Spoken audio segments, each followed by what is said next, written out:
मेरे आने के पहले साल कुछ शिक्षा अधिकारियों ने ट्रक के ट्रक माल बेचा।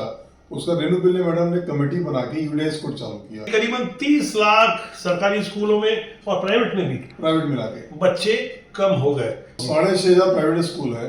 6,500 प्राइवेट स्कूल में 1784 स्कूल आज भी किताब नहीं लेके। आम शिकायत है कि समय पर पुस्तकें नहीं पहुंची। अभी भी ऐसे कई सैकड़ों की संख्या में स्कूल बताए जा रहे हैं जहां किताबें नहीं पहुंची। और आप बता रहे हैं कि यहाँ सैकड़ों से 1800 से ज्यादा स्कूलों ने किताबें नहीं ली, खुद से नहीं ली। हम शिक्षा अधिकारी कहने हम किताब नहीं देंगे। कागज की गुणवत्ता ऐसी है 50 रुपए से लेके 90 रुपए तक कागज मिलता है। 50 से 90 इतना वेरिएशन होता है, लेकिन कागज की क्वालिटी बहुत खराब हो जाती है। आने वाले समय पे इसको और टाइट किया जाएगा। 2,84,00,000 किताबें मेरे से पहले 24-25 में छपती थी। जब बारकोड आया तो चूंकि बारकोड करके स्कैन करना है तो सीधा सीधा गिर के 2,41,00,000 हो गया। जो बचत किताबें हैं वो 15 से 20 करोड़ का हमको फायदा हुआ। नमस्कार, राष्ट्रकोश से मैं पवन केशवानी। छत्तीसगढ़ पाठ्य पुस्तक निगम जिसके जिम्मे स्कूलों के बच्चों को मुफ्त में पुस्तक बांटना होता है, मेरे साथ हैं राजा पांडे। आपका स्वागत है। पाठ्य पुस्तक निगम के चेयरमैन हैं। इनके कार्यकाल संभालते ही करीब 40 करोड़ की बचत हुई है।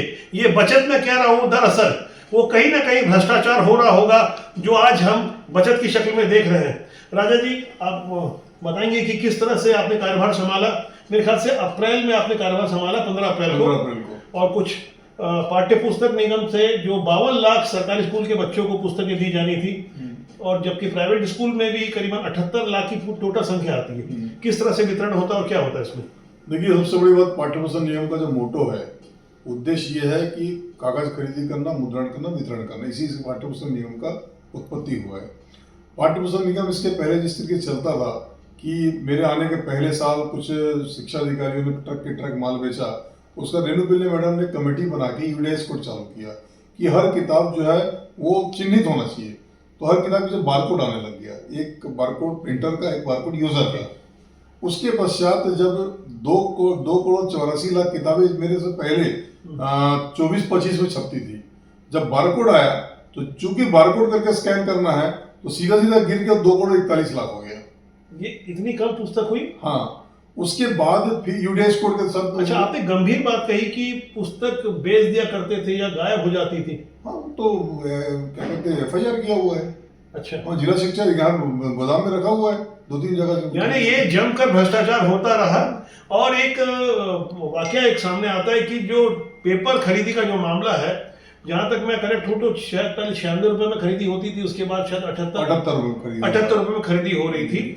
ये टेंडर प्रक्रिया जनवरी 2025 में जेम पोर्टल पहले कंप्लीट मान ली गई थी, लेकिन आपने कार्यभार संभाला तो पुरानी प्रक्रिया को रोक करके आप एक नई प्रक्रिया लेकर के आए। और इसमें थोड़ा बताएंगे कि उसके बाद 2,41,00,000 छपने के बाद यूडीएस कोड के हिसाब से, यूडीएस कोड हमको समग्र देता है कि इतने छात्र हैं।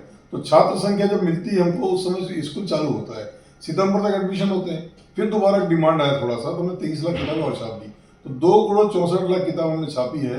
लगभग जो है जो बचत किताबें हैं वो 15 से 20 करोड़ का हमको फायदा हुआ। जो किताबें, कितनी किताबें आपने कम दी होगी इसके पहले? 30 लाख किताबें। आप सोचिए, हर साल जनसंख्या बढ़ती है, दर संख्या बढ़ती है, लेकिन ये उल्टी गंगा बहने लगी। करीबन 30 लाख सरकारी स्कूलों में और प्राइवेट में भी मिला के बच्चे कम हो गए। ये चमत्कार हुआ। इस चमत्कार को हम भी नमस्कार करते हैं और आप भी समझ रहे होंगे ऐसे चमत्कार कैसे होते हैं। और 6,500 प्राइवेट स्कूल है। 6,500 प्राइवेट स्कूल में 1784 स्कूल आज भी किताब नहीं लेके। वो बचत जो है 50 रुपए किताब के हिसाब से, वो भी 15 करोड़ का होता है, 12-15 करोड़ का।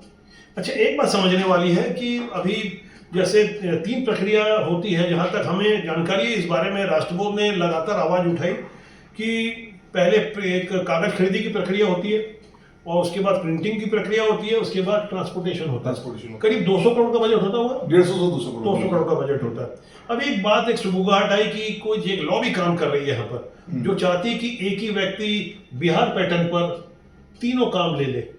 देखिए, बिहार पैटर्न जो काम लेने की बात की, हमने बिहार टीम भेजा वहाँ अध्ययन करने के लिए। वहाँ अध्ययन करने के बाद फिर NCERT दिल्ली गया, गुजरात गया। बिहार पैटर्न काम क्या है, एक ही व्यक्ति को कागज खरीदी, प्रिंटिंग और ट्रांसपोर्टिंग काम दे दिया जाएगा। कि कागज की गुणवत्ता ऐसी है 50 रुपए से लेके 90 रुपए तक कागज मिलता है।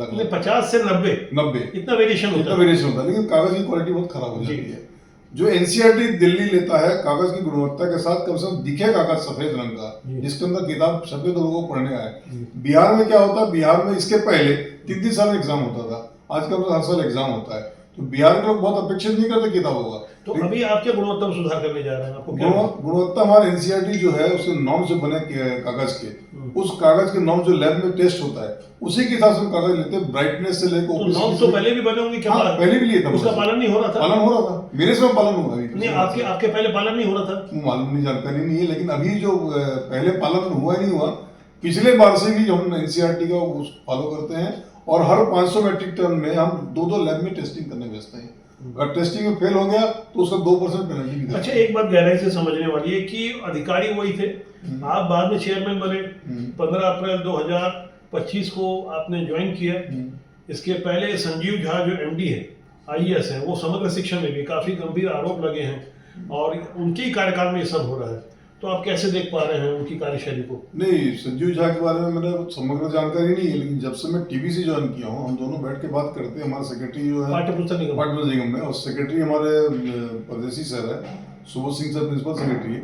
सब वस्तु है अच्छे से काम करने की। मेरे को समझ में आता है कि अच्छे से कोई काम करना चाहे तो अधिकारी मना नहीं करते। मैं चूंकि निष्पक्ष साफ सुथरा काम करने वाला व्यक्ति हूँ, तो मैंने अपने हिसाब से नियम से काम करने का प्रयास किया, मुझे सपोर्ट किया सबने। कहीं भी मुझे इस प्रकार का डिपार्टमेंट से कोई परेशानी नहीं हुई। आपने प्रश्न खड़ा नहीं किया कि ये टेंडर प्रक्रिया जब जनवरी से प्रारंभ कर दी गई थी, लगभग काम दे दिया गया था? हमारी जानकारी किया था। वो क्या, पहली बार जो है, पिछले बार जेम पोर्टल में टेंडर हुआ, तो जेम पोर्टल की तकनीकी खामियां थी, हमारे डिपार्टमेंट में कर नहीं पा रहे थे, इसीलिए लगातार आगे चला गया। उस पिछले बार हमने काफी सुधार किया मेरे आने के पहले इन लोगों ने, तब जेम पोर्टल में जाके 4 महीने में डिसाइड हुआ और मेरे ज्वाइन करने में फाइनल हुआ। इस बार लेकिन जेम पोर्टल में जो एनआईसी के लोग हैं वो स्पेशलाइज्ड आगे हैं और जेम पोर्टल तुरंत हो जाएगा। एक शिकायत जो आम शिकायत है कि समय पर पुस्तकें नहीं पहुंची, अभी भी ऐसे कई सैकड़ों की संख्या में स्कूल बताए जा रहे हैं जहां किताबें नहीं पहुंची, और आप बता रहे हैं कि यहाँ सैकड़ों से 1800 से ज्यादा स्कूलों ने किताबें नहीं ली, खुद से नहीं ली अपनी पुस्तक चलाने के लिए। जो प्राइवेट प्रकाशकों से शायद कमीशन मिलता रहा होगा, जो भी बात रही हो, लेकिन ये जो विसंगति है, आगे आप कैसे देख पा रहे हैं कि आने वाले सत्र में क्या ऐसे ही और भी लेट होगा? लेट के क्या कारण थे? आज मैंने बोर्ड में शिकायत भी की है कि हमारे जो 100% किताबें दी है, 92% स्कैन हुआ है, 8% किताबें अभी स्कैन नहीं हुआ है। वो कहीं ना कहीं संकुल में जिला शिक्षा अधिकारी पड़ा हुआ है। एक चीज। दूसरी चीज, जब वो डिमांड करते हैं, चूंकि छत्तीसगढ़ शासन का नियम हो चुका है, यूडीआईस कोड के बिना आप डिमांड नहीं जनरेट करेंगे। जिला शिक्षा अधिकारी को जब 23 लाख किताबें और छाप के भेजा गया, सबका रिसीविंग हमारे पास है कि अब हमको किताब नहीं चाहिए। अब कोई शिक्षा अधिकारी बोलता है 200 दो, 500 दो। आज मैंने मीटिंग में बोला, डीपीआई से आदमी आए थे कि आप डीपीआई से सर्टिफाई करा के भेजिए। अब हम शिक्षा अधिकारी कहने में किताब नहीं देंगे, जब डीपीआई सर्टिफाई करेगा, आईएएस अधिकारी है, जिम्मेदार व्यक्ति है, और यूडीआईस कोड के साथ भेजिए। यूडीआईस कोड बना उसी लिए। छात्र संख्या अगर ज्यादा है और किताबें नहीं पहुंची है तो यूडीआईस कोड तो होगा ना उसका। मान लीजिए किसी क्लास में 70 बच्चे थे, 70 बच्चे की यूडीआईस कोड में हमने किताबें भेज दी, फिर 20 बच्चे और आए, उनका भी यूडीआईस कोड होगा ना। आप 2,16,00,000 पुस्तकों की बात करें, इतनी पुस्तकें आपने दी है? 2,41 उसके बाद और भी उसके बाद 23 लाख और 2,64 हमने दी। 2,64 में वही कह रहा हूँ। और 8% किताबों का जो आप जो बता रहे प्रक्रिया का पालन नहीं हुआ, उसमें बारकोड वगैरह का जो आप बारकोड का स्कैन नहीं, इस हिसाब से करीब 20 लाख पुस्तकें 20 लाख पुस्तकें स्कैन नहीं हुई है। स्कैन नहीं, शिक्षा विभाग में है। शिक्षा विभाग में है। तो शिक्षा विभाग आपके संबंधित जरूर है, लेकिन सीधे तौर पे आपका उसमें हस्तक्षेप नहीं है। तो आप ये एक बड़ी बात कह रहे हैं और गहराई से समझना होगा। ये सवाल है देश के भविष्य का, ये सवाल है बच्चों का, और खासकर जब सरकार इतनी अच्छी व्यवस्था करती है, मुफ्त में किताब देके नवाचार करती है, शिक्षा के क्षेत्र में जो नए उन्नयन होने चाहिए, उस दिशा में आप कैसे देख पा रहे हैं? आप क्या नवाचार कर सकते हैं इसमें? आने वाले समय पे इसको और टाइट किया जाएगा, क्योंकि समय कम था। 15 जून को सेशन चालू हो जाता है। हमने 15 अप्रैल ज्वाइन किया। मई जून 2 महीने के समय में पेपर भी खरीदी करना, प्रिंटिंग भी करना, ट्रांसपोर्टिंग भी करना, बड़ा हैक्टिक काम था। आज के तारीख में आज हमने बोर्ड की मीटिंग की, कल से टेंडर फ्लोट हो जाएगा। हम 3 से 4 महीने के बीच किताब हम स्कूल में डालने लायक स्थिति में आ जाएंगे। तो पहले जो गड़बड़ियां हुई और किन्हीं कारणों से जो शिकायतें मिलती रही, एक आम शिकायत थी, सोशल मीडिया का दौर है, लोग अपनी बात खोलकर रखते हैं। अभी हाल में ही आपने देखा होगा कि किस तरह से ढालूराम साहू नामक एक शिक्षक ने धमतरी में आवाज उठाई सोशल मीडिया में। उन्होंने कहा कि राज्योत्सव हम क्यों मनाएं जब बच्चों को समय पे पुस्तक नहीं मिली। तो वहाँ के जो डीओ हैं, प्रभारी डीओ हैं अभय जायसवाल, उन्होंने उसको सस्पेंड कर दिया। ऐसी विसंगतियां तब आती है जब समय पर पुस्तकें नहीं मिलती। लेकिन हम राजा पांडे जी से जानने समझने की कोशिश करते, दिल से बात करते, बड़ी सादगी से बता रहे थे। जो गलतियां थी, जो विसंगतियां थी, वो पुरानी सरकार के जमाने से चली आ रही थी।